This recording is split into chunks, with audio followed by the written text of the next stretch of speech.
Hey guys, welcome to Devbhoomi career point. तो कैसे हैं आप लोग? आई होप आपकी तैयारी काफ़ी अच्छी चल रही होगी दोस्तों। तो देखिए, कम्युनिटी बॉक्स 13 है आज, और इसमें भी आपको विगत जो सप्ताह में क्वेश्चन पूछे गए थे उनके सही उत्तर बताए जाएंगे। देखिए, जो नए लोग हैं वो नहीं जानते कम्युनिटी बॉक्स वाली सीरीज क्या है। तो इसमें अमूमन उत्तराखंड जीके, सामान्य हिंदी या जीएस के क्वेश्चन पूछ लेता हूँ मैं अपने चैनल के कम्युनिटी टैब में, और उनके आंसर मैं एक निश्चित वीकेंड पे करता हूँ। कभी भी मतलब जब क्वेश्चनों की संख्या 10 या 12 पहुँच जाती है तो फिर मैं उनकी वीडियो बनाकर आपको सही उत्तर दे देता हूँ। तो यही है कम्युनिटी बॉक्स दोस्तों, और बहुत ज़्यादा ये बेनिफिशियल एक सीरीज़ मैं बोल सकता हूँ आपके अपकमिंग एग्जाम्स के लिए। तो लास्ट वीकेंड में जितने भी क्वेश्चन मैंने पूछे थे उनके सही उत्तर आपको बताऊंगा, साथ ही व्याख्या भी करेंगे कुछ क्वेश्चनों की, क्या उनसे रिलेटेड अन्य महत्वपूर्ण तथ्य हैं। इसके साथ देखिए दोस्तों, हमारे चैनल पर जो अन्य टेस्ट सीरीज चल रहे हैं वो कंटिन्यू हो जाएंगी अब, और साथ ही हमारे कुछ डिस्क्रिप्टिव सेशन भी मैं शुरू करने वाला हूं, जहां पे आपको उत्तराखंड से संबंधित बहुत ज़्यादा जानकारी मिलेगी। कुछ ऐसे टॉपिक मैं करवाऊंगा आपको जो संभवतः काफ़ी बुक्स में बहुत जगह मिसिंग है, तो ऐसे टॉपिक मैं आपके क्लियर करवाऊंगा बड़े ही आसान और सरल भाषा में दोस्तों। तो चलिए आज देखते हैं कम्युनिटी बॉक्स को। जो क्वेश्चन मैंने पूछे थे लास्ट वीकेंड में उनके आंसर सही क्या है। चलिए, बहुत से लोगों ने सही उत्तर दिया। लास्ट वीकेंड का सबसे अच्छा रिजल्ट अभी तक मैं कह सकता हूँ। पहली बार ऐसा हो कि जितने क्वेश्चन मैंने पूछे थे उसमें ज़्यादातर आंसर सही रहे दोस्तों।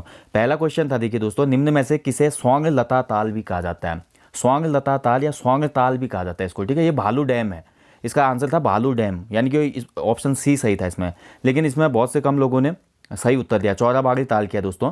तो चौराबाड़ी ताल इसका आंसर नहीं है। चौराबाड़ी ताल तो रुद्रप्रयाग में है, ठीक है। चौराबाड़ी ताल को गांधी सरोवर कहा जाता है क्योंकि इसमें महात्मा गांधी जी की अस्थियां विसर्जित की गई थी 1948 में, इसलिए इसको गांधी सरोवर या सुरवदी ताल भी कहा जाता है। अब क्यों इनकी गांधी जी की अस्थियां भैया इसी ताल में क्यों विसर्जित की गई होंगी, इसके पीछे भी तो लॉजिक होगा कुछ, ठीक है। देखिए दोस्तों, जब हमारे गांधी जी ने कुमाऊं की यात्रा की, इसके साथ साथ गांधी जी अन्य बार भी यहाँ पे आए थे। कुमाऊं की जो यात्रा थी वो एक राजनीतिक यात्रा उसको हम बोल सकते हैं, ठीक है। वहाँ पे मतलब कुछ राजनीतिक गतिविधियाँ भी हुई तो हम बोल सकते हैं, कनेक्ट तो कर सकते हैं, लेकिन है नहीं वो भी, क्योंकि उसमें भी गांधी जी अपना स्वास्थ्य लाभ लेने के लिए आए थे।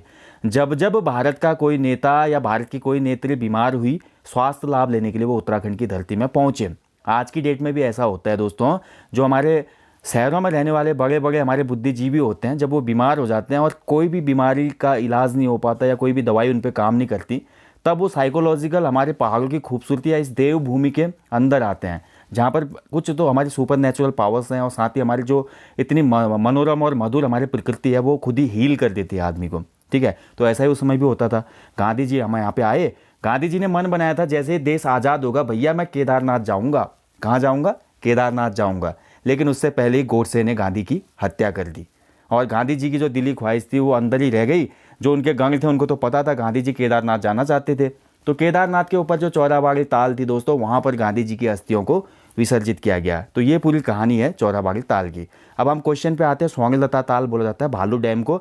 भालू डैम दोस्तों रानीखेत में है। ये एक आर्टिफिशियल लेक है, यानी कि एक कृत्रिम झील या बांध है दोस्तों। 1903 में बनाया गया था भालू डैम, ठीक है। चलिए अगले क्वेश्चन की तरफ बढ़ते हैं। अगला क्वेश्चन देखिए, आंख मिचौली नामक प्रसिद्ध रंगीन चित्र किसने बनाया था? तो आंख मिचौली एक रंगीन चित्र था दोस्तों, जिसको मांगकू ने बनाया था। काफ़ी लोगों ने सही उत्तर दिया, मांगकू बिल्कुल राइट आंसर है इसका दोस्तों। मांगकू, चैतो और मांगकू सुदर्शन शाह के टाइम पीरियड पे विशिष्ट चित्रकार थे गढ़वाल चित्रकला शैली के। इससे पहले देखिए इनके पिताजी बोल सकता हूँ मैं, चित्रकला में, रिश्ते में नहीं, चित्रकला में जो गढ़वाल चित्रकला का सबसे महान चित्रकार हुआ, ठीक है, उसको हम मोलाराम कहते हैं, ठीक है। तो मोलाराम के चित्रों के लेवल तो किसी का नहीं है, लेकिन उसके बाद मोलाराम के चित्रों के निकट जो जाता है दोस्तों वो हमारे चैतू और मांगकू ही हैं। तो मांगकू की चित्र हमारे दोस्तों, ये आंख मिचौली बहुत फेमस है। इसके साथ साथ मांगकू ने एक चित्र और बनाया दोस्तों जिसका नाम है गीत गोविंद। गीत गोविंद आपको पता है जयदेव की रचना है ना गीत गोविंद, इस पे भी हमारा मांगकू जी ने चित्र बनाया था, ठीक है। तो आंख मिचौली किसका चित्र है? मांगकू का। चलिए अगले क्वेश्चन की तरफ बढ़ते हैं। काली कुमाऊं के शेर हर्षदेव ओली के राजनीतिक गुरु कौन थे?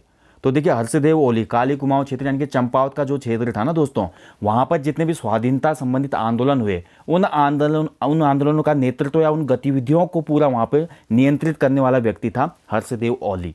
इसीलिए हर्षदेव ओली को काली कुमाऊं का शेर कहा जाता है, या इनको मुसोलिनी भी कहा जाता है, ठीक है। और इनके जो राजनीतिक गुरु थे दोस्तों वो थे मोतीलाल नेहरू, यानी कि ऑप्शन सी इसमें सही था। बहुत कम लोगों ने सही उत्तर दिया, मोतीलाल नेहरू इसमें सही उत्तर था, ठीक है। चलिए एक वीडियो ऐसी बनाऊंगा दोस्तों मैं अब, जिसमें हम उत्तराखंड के कुछ जो हमारे स्वाधीनता आंदोलनकारी हुए ना, वो कौन सी विचारधारा के थे और उनके गुरु कौन थे, ये हम पढ़ेंगे। बहुत इंटरेस्टिंग टॉपिक रहेगा। अगला देखिए, निम्न में से कौन सी सभा काशी नागरी प्रचारिणी सभा के शाखा के रूप में विकसित हुई थी? तो कौन सी ऐसी सभा थी जो इसकी ही एक ब्रांच थी, हम बोल सकते हैं, काशी नागरी प्रचारिणी सभा की? तो देखिए दोस्तों, प्रेम सभा बिल्कुल सही उत्तर है। प्रेम सभा की स्थापना हुई थी 1914 में और काशीपुर में स्थापना हुई थी। कहाँ पे? काशीपुर में। अब भैया प्रेम सभा क्यों स्थापित हुई, थोड़ा इसके पीछे भी बहुत कहानी है।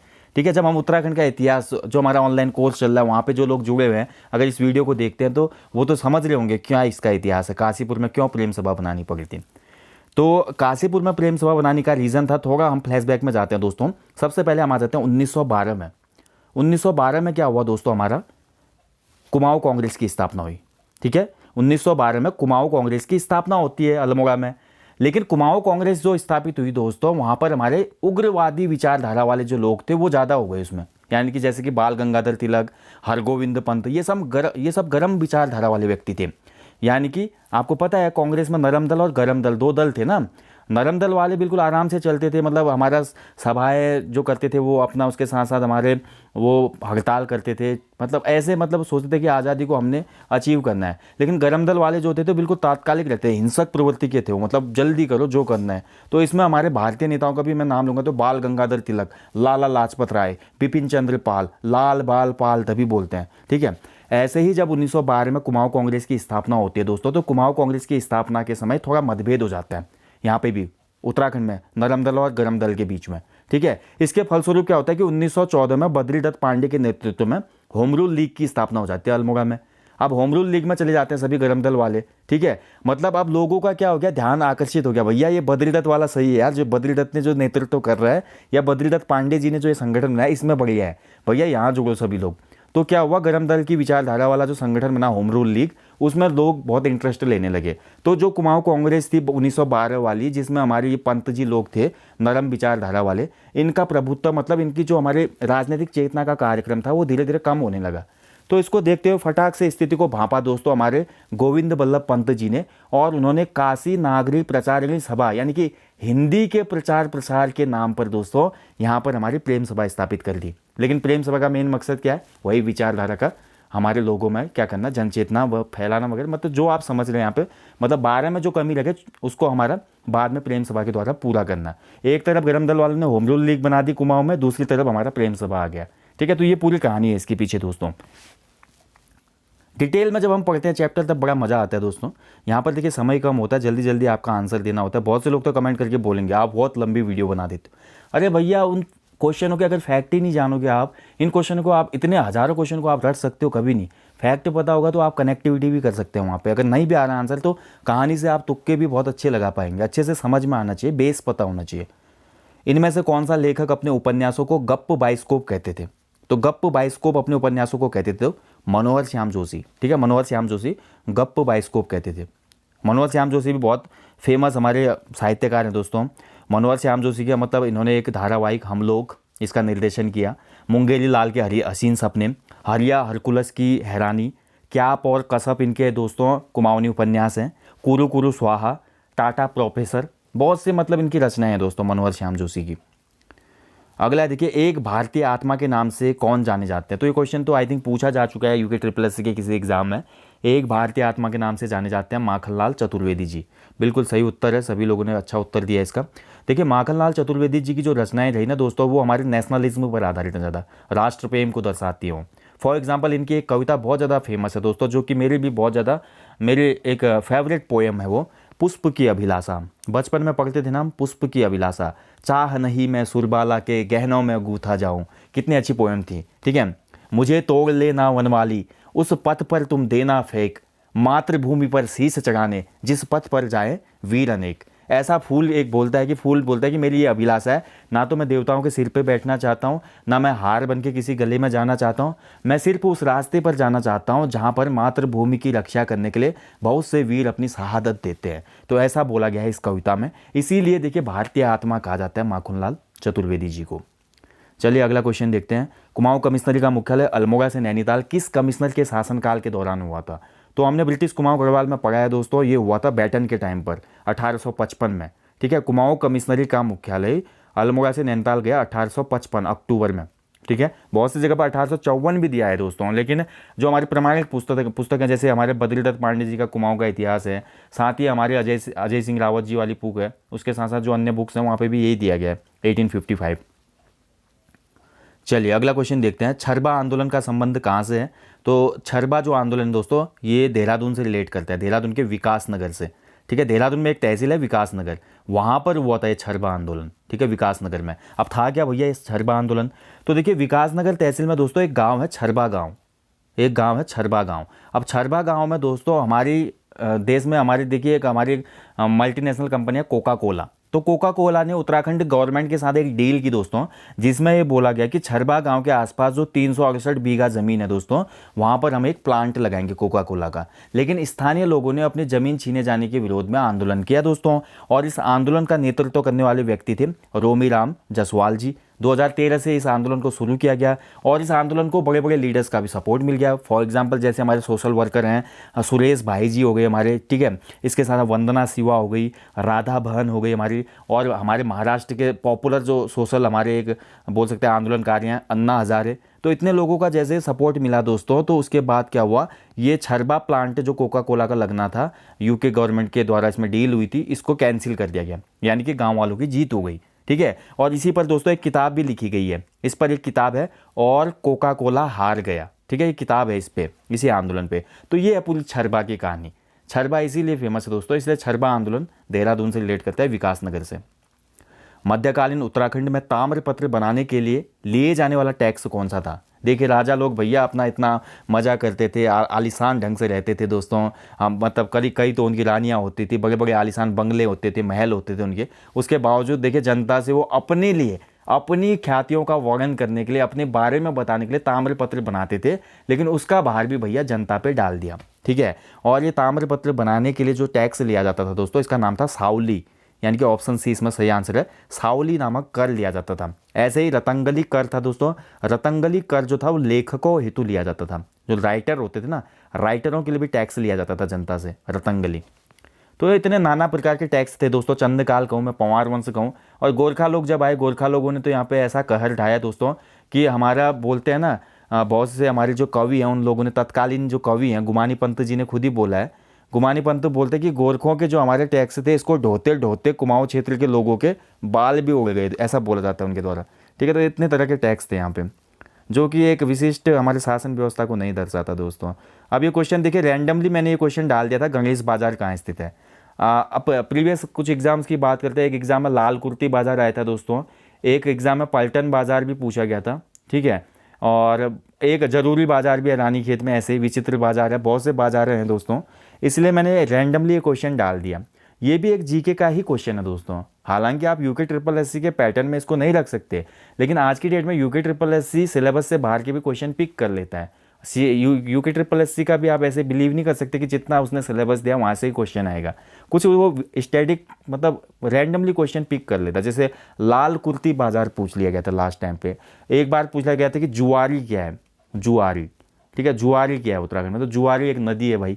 इसके अलावा दोस्तों बहुत से क्वेश्चन बने ऐसे, सिरदेव सुमन की पत्नी का नाम क्या था, मोलाराम का पेशा क्या था। ठीक है, मोचंग कहाँ से बजाते हैं। बहुत से ऐसे क्वेश्चन होते हैं दोस्तों जिनको देखकर आप सोचेंगे कि क्या ये यूके ट्रिपल एससी का लेवल है, लेकिन दोस्तों कुछ ऐसे ही रैंडमली क्वेश्चन पूछ ले जाते हैं, इसलिए मैंने ऐड किया था ये क्वेश्चन। ऐसे कोई काफ़ी लोग इस पर बोले थे कि ऐसे क्वेश्चन ना पूछें, लेकिन क्या फ़र्क पड़ता है, आप एक वीडियो देख रहे हैं, क्वेश्चन आपका 5 सेकंड लगते हैं, भैया गणेश बाजार कहाँ स्थित है, हमेशा के लिए याद हो जाएगा, श्रीनगर में स्थित है गणेश बाजार। और गणेश बाजार में दोस्तों एक मंदिर भी है, कल्याणेश्वर मंदिर। ठीक है, तो इसलिए फेमस है दोस्तों गणेश बाजार। ऐसे कुछ पॉपुलर मार्केट है जो आपने याद रखने चाहिए, जो कभी एग्जाम में बन सकते हैं आगामी। स्टैटिक पोर्शन भी दिया हुआ है ना यूके ट्रिपल एस, ऐसा तो नहीं बोला है उसने केवल मैं सिलेबस में उत्तराखंड का इतिहास वगैरह ये चीज़ें ही पूछूंगा, भूगोल वगैरह। स्टैटिक जीके भी, विविध जीके, जिसको विविध जीके बोलते हैं, तो उत्तराखंड के संदर्भ में विविध वाला टॉपिक जो है वहाँ से ये क्वेश्चन निकल के आते हैं। कूपन और अंग्रेज किस भाषा के शब्द हैं, तो कूपन और अंग्रेज है भैया फ्रेंच भाषा के। ठीक है, ऑप्शन डी इसमें बिल्कुल सही है, 71% लोगों ने सही उत्तर दिया है। ठीक है, तो इसका राइट आंसर था फ्रेंच भाषा। ठीक है, कूपन और अंग्रेज। देखिए दोस्तों यहाँ से भी हमेशा क्वेश्चन बनता है कि फला शब्द किस भाषा का है, तो इसको आपने अच्छे से याद रखना। कुछ मेन ऐसे शब्द होते हैं जो हमारे हिंदी भाषा में भी उपयोग किए जाते हैं, या हमारे कामकाज की भाषा में, या हमारी डेली रूटीन की लाइफ में हम ऐसे शब्दों को यूज करते हैं, उन्हीं शब्दों को ज़्यादा पूछता है आयोग। ठीक है, ऐसे नहीं कि कोई भी शब्द उठा लिया उसने, वैसे तो बहुत से ऐसे शब्द हैं, ठीक है, जो कि याद ही नहीं हो पाएंगे, उतना बड़ा है फिर टॉपिक, तो बहुत विस्तृत है जो देश विदेश शब्द वाला टॉपिक है। तो फ्रेंच भाषा के कूपन और अंग्रेज याद रखिएगा दोस्तों। तो ये था दोस्तों कम्युनिटी बॉक्स 13, जिसमें हमने लास्ट वीकेंड के क्वेश्चनों को डिस्कस किया। जल्दी मिलेंगे नेक्स्ट टॉपिक में। और देखिए दोस्तों, हमारा बीपीडीओ और जो ग्रेजुएट लेवल के एग्ज़ाम होना है अभी, या जो हमारी पोस्ट आई थी अभी ग्रेजुएट लेवल की वीडियो वीपीडीओ, उसमें बहुत से पोस्ट हैं, सहायक समाज कल्याण अधिकारी वगैरह, उसका देखिए दोस्तों कॉम्बो बैच शुरू हो रहा है, जिसमें जैसे जैसे अभी मैंने क्वेश्चनों को डिस्कस किया ना उत्तराखंड इतिहास के संदर्भ में, तो आपको डिटेल उत्तराखंड का इतिहास और साथ ही हमारे उत्तराखंड का स्टैटिक जीके प्लस सामान्य हिंदी का संपूर्ण कोर्स उसमें मिलेगा दोस्तों। ठीक है, 1 दिसंबर से शुरू हो रहा है हमारा कॉम्बो कोर्स वीपीडीओ वीडियो और अन्य ग्रेजुएट लेवल एग्जाम्स के लिए। अगर आप इंटरेस्टेड है दोस्तों तो आप संपर्क कर सकते हैं 9760040434, ये हमारा व्हाट्सअप नंबर है। यहाँ पर आप मैसेज कीजिए दोस्तों, कोर्स की डिटेल वगैरह जानने के लिए सभी चीज़ें आपको बता दी जाएंगी। अन्यथा आप चैनल पे एक वीडियो भी पड़ा है, उसको भी देख सकते हैं कि कैसे कोर्स को लेना है, क्या चीज़ें हैं। बाकी यूट्यूब पर ऐसा नहीं है भैया, अब काफ़ी लोगों का ये भी सवाल होगा दोस्तों कि कोर्स शुरू कर दिया आप ऐसा करते हो, ऐसा नहीं है। जो यहाँ पे आपको फ्री मिल रहा था यूट्यूब पे, जो क्लासेस फ्री थी, फ्री हैं और फ्री रहेंगी दोस्तों। आगे की तैयारी भी आपको करवाई जाएगी। वीपीडीओ या अन्य जो भी एग्जाम डेट आएगी जनरल पेपर की, उससे पहले आपको मॉडल पेपर में करवाऊंगा हमेशा की तरह। तो सभी चीज़ें जो हम पूर्व में करते थे वो कंटिन्यू रहेगी। ठीक है, तो आप बिल्कुल भी कंफ्यूज ना रहें कि ऐसा वैसा होगा।